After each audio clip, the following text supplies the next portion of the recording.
Seja muito bem-vindo à família Investindo com Fundamentos. Bom, pessoal, no vídeo de hoje eu gostaria de propor algumas reflexões em relação ao fato de o Ibovespa estar acima de 100 mil pontos. Eu coloquei uma enquete no Instagram da página. Se você não segue, segue lá, instagram.com/investindo fundamentos, sem preposição, investindo fundamentos. Siga a página para acompanhar nossos vídeos também por lá, postagens, dicas, enquetes, ensinamento, entre outras coisas. Bom, nessa enquete eu fiz a seguinte pergunta. Para você, a bolsa está cara?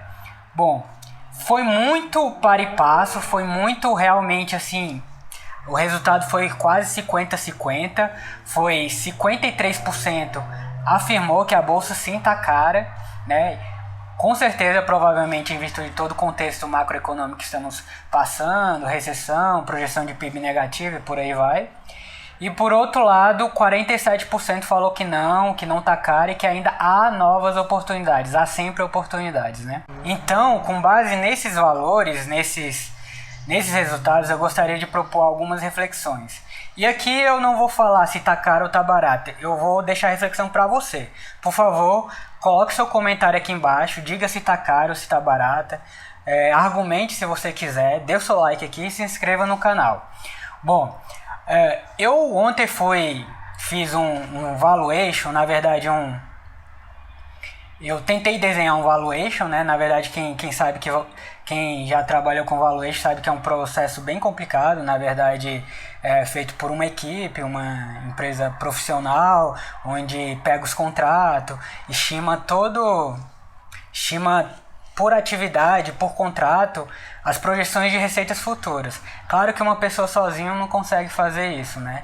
Então, normalmente, quando é um valuation pessoal, a gente sempre utiliza dados históricos, dados do balanços, adapta ali com suas percepções, porque valuation, sim, tem um aspecto bastante subjetivo, adapta ali o CAGR, que é um indicador de crescimento de receita ou de EBITDA, né? Que envolve sim um certo grau de subjetividade, o que você acha, o que você espera em relação àquele setor, em relação àquela empresa, em relação a premissas que influenciarão resultados futuros, né? Beleza, dito isso, o que me chamou muita atenção foi quando eu fui estimar o KPM. O KPM é mais ou menos o custo de capital acionário.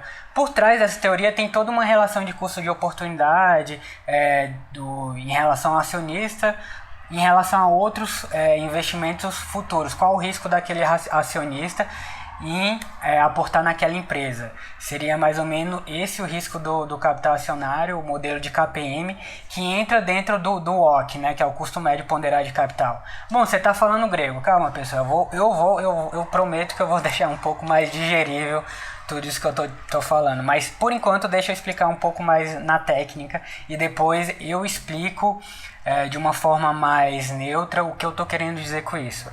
Quando eu fui fazer essa estimativa do KPM, eu percebi o quê? Eu percebi que os juros americanos eles estão muito baixos, né? 0,59, se a gente pegar os T-bonds de 10 anos. No caso, o beta alavancado da empresa também não ajudava, né? O que significa isso? Que a empresa tinha uma variação do papel bem acentuada se comparado ao Ibovespa. Além disso, a proporção de estrutura patrimonial do que ela tinha de passivo em relação ao patrimônio líquido também não era muito favorável. Isso jogou o KPM lá no alto. E outra coisa que também influenciou para o KPM ficar lá no alto foi o Risco Brasil. O Risco Brasil ele tá 351, se eu não me engano, que eu vi ontem, que é muito alto, né? Que é um indicador muito alto. E tudo isso fez o KPM ficar muito alto mesmo. Mas o que isso influencia? Bom, isso aí compõe lá o custo médio ponderado de capital. Uma vez que ele compõe um custo médio ponderado de capital, é esse indicador, é essa taxa que vai corrigir as projeções de fluxo de caixa futuro. O que isso significa? Que eu estimei as projeções futuras da empresa até 2030 e depois eu calculei a perpetuidade. O que você está querendo dizer com isso? Que eu estimei as receitas até 2030 com base em resultados passados da empresa e também com base em percepções subjetivas, né, premissas subjetivas e também depois eu calculei a perpetuidade, atrelando também, arbitrando também um valor de crescimento para o PIB. E quando você faz isso, você precisa pegar toda essa projeção e jogar um valor presente para você ter o valor atual da empresa. E esse valor presente atual da empresa, ele foi bem prejudicado porque essa taxa de desconto, que é a taxa de custo médio ponderado de capital, ela ficou muito alta. E ele ficou muito alto justamente pelo custo de capital acionário estar muito alto, o KPM estava muito alto. E ele estava muito alto por todo o contexto macroeconômico. Isso significa que, de forma geral, os valores intrínsecos das empresas, de uma forma geral, estão baixos por causa de todo o contexto macroeconômico que estamos passando, né? Fora que isso impacta diretamente também o cálculo do PIB para calcular onde a perpetuidade está atrelada e também nas projeções futuras de receita das empresas. Isso impacta, sim, os valores intrínsecos da empresa. Então, podemos dizer que as empresas hoje, de uma forma geral, têm um valor intrínseco bem menor do que antes da crise, por todo o contexto macroeconômico, por todo o contexto que estamos passando, né? E outra coisa que eu também gostaria de dizer, eu estou colocando um lado, né? Um lado da questão que poderia justificar porque que a bolsa pode estar cara. Depois eu vou colocar o outro lado, porque que a bolsa pode ainda ter boas oportunidades. Bom, mas continuando aqui. Quando os juros aumentar, né, porque não tem como ter essa taxa de juros no longo prazo, porque mais cedo ou mais tarde a economia vai reaquecer e provavelmente a procura de crédito vai aumentar, de expansão de negócio e tal, a inflação deve aumentar e os juros também devem aumentar. Então, no médio e longo prazo isso deve acontecer. E quando isso acontecer, é possível que pelo custo de oportunidade em relação à renda fixa, o que isso quer dizer? Como a renda fixa pode voltar a ser mais atrativa, é provável que haja uma correção na bolsa.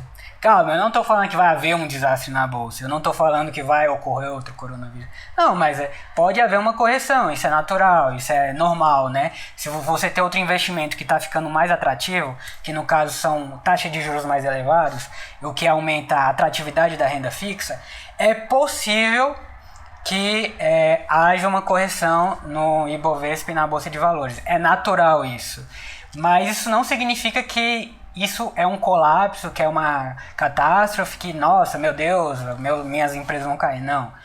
E outra coisa, isso aqui é só uma projeção. Pode ser que aconteça, pode ser que não. Pode ser que tenha outros fatores que aumente a injeção de dinheiro na Bolsa, como, por exemplo, a melhoria do contexto macroeconômico, uma possível melhoria de um reaquecimento na economia, pode atrair capital estrangeiro. E entrar capital estrangeiro, isso compensar esse desconto em relação ao aumento da taxa de juros básica, da Selic, e aumentar a atratividade da renda fixa. Pode ser que isso compense. Por exemplo, eu não sou guru, eu não sou dono da verdade absoluta, nem nada disso, eu só estou fazendo ponderações, né? Então pode ser que isso aconteça, né? Então, diante de todo esse cenário de um KPM mais alto que impacta no custo médio ponderado de capital para as empresas mais elevado, uma taxa de desconto mais elevada. Por outro lado, é importante dizer também que o KPM, ele é um custo médio ponderado de capital, que ele também pega o custo de oportunidade do capital de terceiros. E esse custo do capital de terceiros, ele está mais baixo. Por quê? Porque a Selic está mais baixa. Então, as empresas elas estão rolando dívidas, elas estão fazendo renegociações de dívidas em virtude de o juros estar baixo, em virtude para pagar taxas mais baratas. E o que isso significa? Significa que, por outro lado, em uma outra vertente, isso também ajuda no custo médio ponderado de capital. Ou seja, o que eu quero dizer aqui com isso? O WOC, né, o custo médio ponderado de capital. O custo de acionário está muito baixo, quer dizer, está muito alto. O custo do capital acionário está muito alto, enquanto o custo de capital de terceiros ele está mais baixo em virtude de a taxa básica de juros estar mais baixo, em virtude de as empresas terem menos percentual de juros para pagar. Então isso meio que equilibra, não que equilibra, mas pelo menos deixa menos pior a situação, né? Não é que equilibra, mas deixa menos pior a situação. Mas de todo modo, seria mais ou menos por isso que, por um lado, a bolsa poderia estar sim cara, um valor intrínseco das empresas elas não são tão altas quanto era antes da crise, enfim, antes do coronavírus, mas, e por outro lado também, um possível aumento na taxa básica de juros pode fazer com que o Ibovespa corrija. Bom, então, resumido, essa parte entendida, né? Vamos por outro lado. Por outro lado, por que a bolsa pode não estar cara? Bom, se você pegar critérios de múltiplos, né? Se você pegar critérios de múltiplos, a gente pode encontrar empresas com a relação, por exemplo, preço pelo valor patrimonial, o enterprise value dividido pela EBITDA, indicadores de preço de P/L, P/EBITDA, entre outros indicadores, a gente pode encontrar empresas por critérios de múltiplos atrativos. Né? Ou seja, essas empresas em si poderiam não estar caras. Especialmente em empresas, como esses resultados eles são passados, eles são analisados, pode acontecer de setores que ainda não se reaqueceram em virtude do coronavírus, em virtude do receio das pessoas de irem às compras, por exemplo. Pode acontecer de ter empresas que têm bons resultados anualizados, pretéritos, mas que estão com a cotação baixa em virtude do contexto atual que estamos passando. Isso pode acarretar numa possível atratividade de empresas no longo prazo. Então, por um lado, o valor intrínseco das empresas podem ter sido prejudicados. Por outro lado, pelo critério de múltiplos, que é um critério pretérito, que é o critério de resultados passados, existem empresas atrativas. O que eu faço? Isso é bom ou isso é ruim? Eu estou perdido, eu não sei o que eu faço. Bom, eu estou fazendo o seguinte. Eu peguei minha carteira e coloquei parte dessa carteira, boa parte, em investimentos que eu considero defensivos.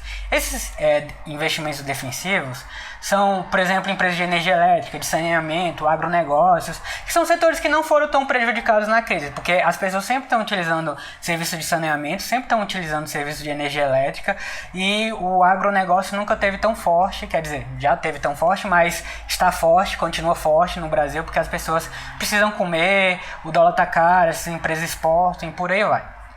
Então são setores, na minha opinião, defensivos, desde que sejam boas empresas. Não estou colocando em qualquer empresa de energia elétrica. Estou colocando, por exemplo, eu vou citar um exemplo aqui, vou ser prático mesmo. Uma das empresas que eu tenho é a TRPL4.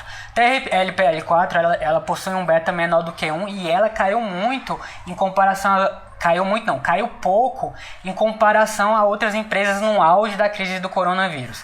Enquanto a TRPL4 estava entre R$21 e R$22, antes do coronavírus, no auge do coronavírus, ela não baixou menos do que R$19.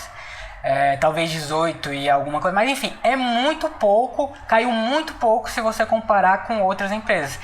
Nesses momentos de crise, nesses momentos de turbulência, a TRPL4 mostrou sim ser resiliente, demonstrando ser um investimento defensivo. Não é uma empresa perfeita, claro que não é. Por exemplo, o free float das ações ordinárias dessa empresa é um free float baixo. Vamos ser bem sinceros aqui. Então, por um lado, na verdade, o acionista ele não tem muita oportunidade de se transformar em um acionista de ações ordinárias, ou seja, ele não tem tanta voz na empresa. Na verdade, ele não tem voz nenhuma na empresa. Então, a gente investe mais por causa dos dividendos, outros fatores, porque a empresa está redonda, e porque ela tem receitas constantes, porque ela estava mais protegida por ser uma transmissão e não é uma empresa de distribuição, e por aí vai. Então, isso não é uma recomendação de investimento. Eu nunca recomendo investimentos nesse canal. Eu vi outro youtuber falando isso e eu concordo plenamente. Nunca vá na opinião de um youtuber, porque você não conhece o que está por trás, por mais que seja um profissional, respeito todos os profissionais, mas pesquise, entende? Entenda, faça sua própria análise. Não vá numa opinião de alguém que está gravando um vídeo e colocando de forma gratuita no YouTube. Não vá. Inclusive eu. Pesquise, questione. Entende? Ninguém é dono da verdade absoluta. Ninguém é o papa dos investimentos. Não existe isso. Mas eu só estou colocando aqui minha experiência e um pouco das minhas ponderações, né? Vamos continuar então nossa análise. Até agora eu não falei. Não falei tudo que eu queria. Bom, diante de todo esse contexto, diante de todo esse cenário, por outro lado, eu estou investindo em empresas que eu considero um pouco mais empreendedoras, que são empresas cujo setor ainda não estão tão aquecidos, não estão aquecidos na verdade, mas que possuem múltiplos atrativos. Para você fazer isso, aí eu recomendo alguns critérios. Bom, o primeiro critério é estrutura patrimonial. Ver se a empresa tem uma boa estrutura patrimonial. Um bom percentual de estrutura patrimonial que eu considero é uma proporção de patrimônio líquido de pelo menos 40% em relação ao ativo total. É claro que isso depende do setor. É claro que isso, por exemplo, bancos é impossível ter 40% de patrimônio líquido sobre o ativo total. Vai ter no máximo 10%. Né? Então isso depende sim do setor, mas de uma forma geral, 40% eu considero um percentual bom. Um caixa robusto. Caixa na crise. Nossa senhora, como foi importante empresa ter caixa. A gente viu isso com pequenas empresas quebrando, né? Empresas que tinham caixa conseguiram sobreviver. Empresas que não tinham caixa quebraram. Então, é importante a empresa ter ativos líquidos ou transformar ativos poucos líquidos em ativos líquidos durante a crise. Isso significa vender imobilizado e transformar em caixa. Então, é importante sim para a empresa transformar ativos imobilizados, às vezes talvez até intangíveis, por que não vender uma marca, alguma coisa assim, ativos que têm pouca liquidez, às vezes vender participações em investimentos, vai saber, né? Em caixa, porque é o caixa que vai sustentar a empresa num período de lockdown, em um período em que as receitas não estão tão boas, né? Então, caixa robusto, caixa que paga toda a dívida bruta ou que pague pelo menos boa parte da dívida bruta. 1/3 da dívida bruta, metade da dívida bruta, enfim, faça sua análise. Terceiro ponto, índice de liquidez corrente. Não adianta nada, claro que o caixa robusto ele vai influenciar o índice de liquidez corrente, mas não adianta nada a empresa ter uma boa estrutura patrimonial e ter dívidas de curto prazo muito altas. Na verdade até adianta, porque a empresa vai ter um espaço, especialmente num cenário de taxa de juros baixa, para aumentar seu endividamento, na verdade para rolar endividamento, a taxa de juros mais baixa, aumentar seu caixa, aumentar seu índice de liquidez e jogar essa dívida de curto prazo para uma dívida de longo prazo. Não é um problema tão grave assim. Né? Então existe sim essa possibilidade de você colocar dívida de curto prazo em longo prazo e aumentar seu caixa através do rolamento de dívida em um contexto em que a taxa de juros estão baixas. Bom pessoal, então é mais ou menos isso. Eu passei um pouco da minha estratégia. Eu tenho empresas defensivas protegendo parte do meu capital, empresas que continuam gerando resultados com negócios mais garantidos, empresas que não estão endividadas, que têm um bom caixa, que têm uma boa estrutura patrimonial. Então, boa parte do meu capital eu coloquei nessas empresas que eu considero defensivas. Outra parte do meu capital eu coloquei em empresas que, apesar de estarem com o setor fracos, elas têm boas perspectivas de sobreviver à crise, porque elas têm um caixa elevado, porque ela tem uma boa estrutura patrimonial, porque ela tem um bom índice de liquidez, dentre outros critérios, além de ter histórico de lucro, de ter no longo prazo assim, perspectivas de se tornarem novamente uma empresa forte. São essas empresas, no fim das contas, que vão te dar no futuro uma boa rentabilidade. Então, pessoal, se você gostou do vídeo, dê um like, se inscreva no canal, siga a gente no Instagram e seja muito bem-vindo sempre à família Investindo com Fundamentos.